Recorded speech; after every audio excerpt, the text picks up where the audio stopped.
मित्रों, जय श्री राम। मैं ब्रजेश पांडे आज आप सबके लिए एडमिशन से जुड़ी हुई एक खबर लेकर के आया हूँ। यह खबर जो है FY, SY और TY तक ही सीमित है। चूंकि TY का रिजल्ट नहीं आया, इसलिए MA, MCOM, MBA के एडमिशन्स ओपन नहीं हुए हैं। वाईसीएम यूनिवर्सिटी के साथ साथ भारत की लगभग सभी यूनिवर्सिटीज़ ने ऑनलाइन एडमिशन शुरू कर दिए हैं। MBA की एंट्रेंस शुरू हो गई हैं। अभी एंट्रेंस की ही बात मैं करूँगा। MSc की एंट्रेंस चालू है, क्योंकि अभी TY के रिजल्ट नहीं आए। TY के रिजल्ट के लेकर के बहुत बड़ी कन्फ्यूज़न है, बहुत बड़ा डिफरेंसेस है ओपिनियन का, तो we need to wait for that. अभी यूजीसी कह रहे एग्ज़ाम लीजिए 30 सितंबर के पहले। महाराष्ट्र सरकार और बहुत सारी राज्य सरकारें कैंसिल कर दी हैं एग्ज़ाम, तो अभी कोई फाइनल डिसीजन नहीं है। बीच में मैं बता दूं, बहुत सारे स्टूडेंट सुप्रीम कोर्ट चले गए हैं इस मुद्दे को लेकर के कि एग्ज़ाम कैंसिल किया जाए कि नहीं लिया जाए, हमारे साथ क्या उचित होना चाहिए, उसका निर्णय सुप्रीम कोर्ट दे दे। माननीय सुप्रीम कोर्ट के न्यूज़ की या डिसीजन की हमें वेट रहेगी।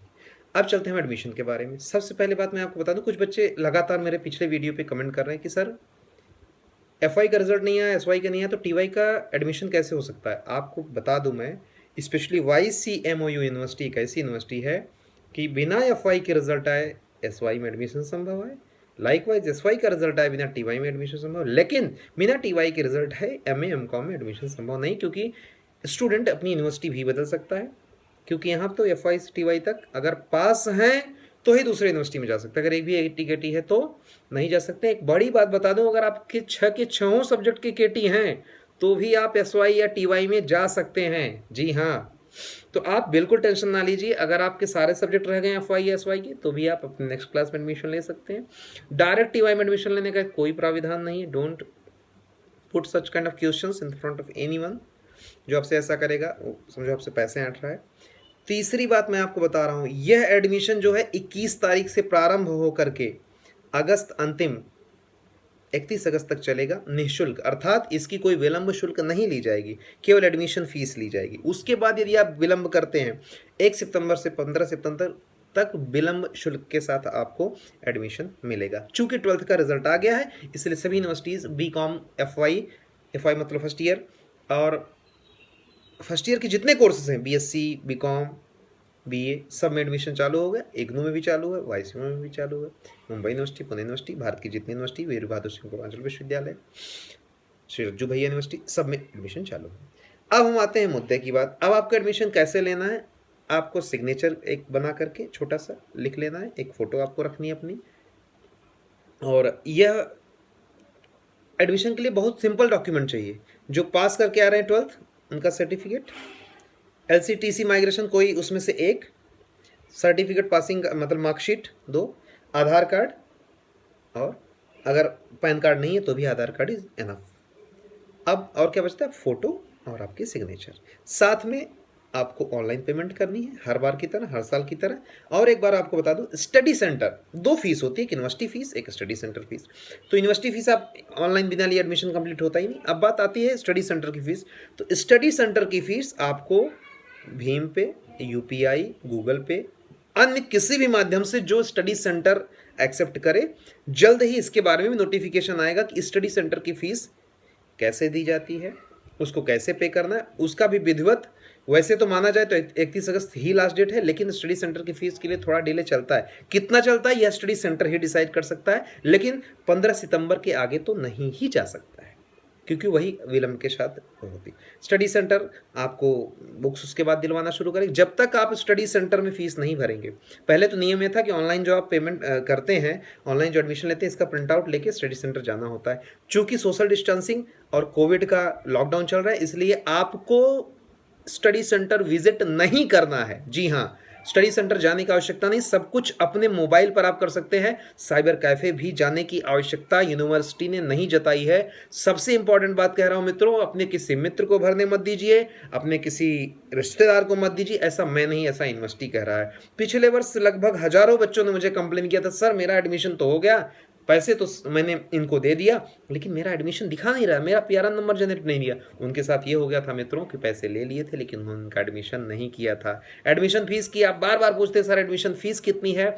बीए बीकॉम की फीस जो है 2000 के आसपास ही रहती है। उसके डिटेल के लिए मैं इस बताऊंगा, चूंकि हर कोर्स की फीस अलग होती है, इसलिए आप एडमिशन के पहले प्रॉस्पेक्टस कम से कम 2 बार पढ़ें।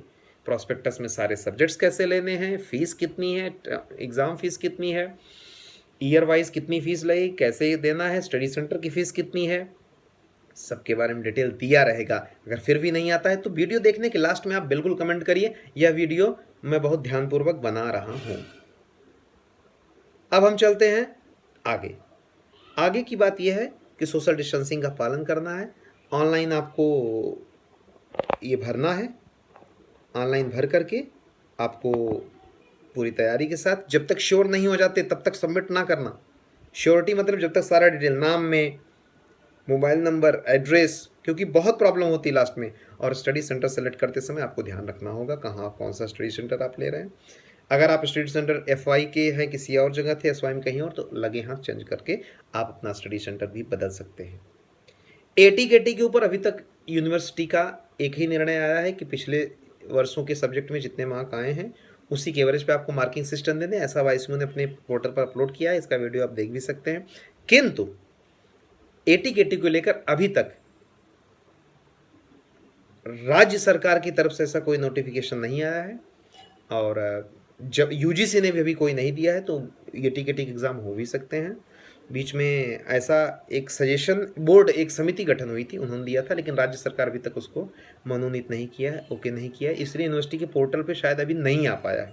उसके बारे में जो कैलकुलेशन है वो मैंने अपलोड किया था। तो इस तरह से एटी केटी हो गया। टीवाई के एग्जामिनेशन के बारे में अभी डिसीजन नहीं आया है, एटी केटी का डिसीजन नहीं आया है। बात रही एडमिशन की, तो एडमिशन चालू हो गया है। डॉक्टर भीमराव अंबेडकर यूनिवर्सिटी हैदराबाद ने भी एडमिशन चालू कर दी, इग्नू ने भी चालू कर दी। कागज़ पत्र मैंने आपको बता दिए कैसे अपलोड करने हैं।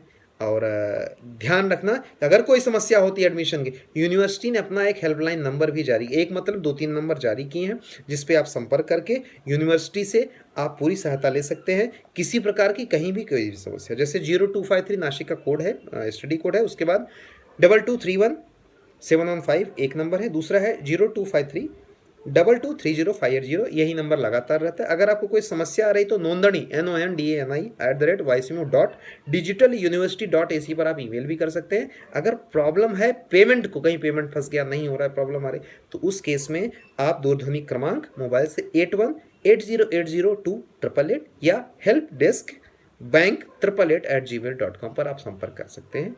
अगर आपको अभी भी कोई जानकारी चाहिए, आपको कुछ लग रहा है नहीं हुआ है, तो आप कमेंट करके मुझसे पूछ सकते हैं। एडमिशन से जुड़ी हुई जितनी लिंक मैं दे रहा हूँ यहाँ पर कर लीजिए। अब आप पूछेंगे सर एडमिशन किस लिंक से लेना है, तो एडमिशन के लिए यूनिवर्सिटी एक स्पेशल लिंक जारी करती है, उस लिंक पे क्लिक करेंगे तो आपका एडमिशन और पेमेंट सारी प्रोसेस उसमें आ जाती हैं। सो डोंट वरी, वो लिंक भी जनरेट हो जाएगी, तो इसी वीडियो में अपलोड कर दूंगा, क्लिक करके आप एडमिशन ले सकते हैं। इसके पहले की जो वीडियो है आप उसको भी रेफर कर सकते हैं। बहुत बहुत धन्यवाद। जय श्री राम।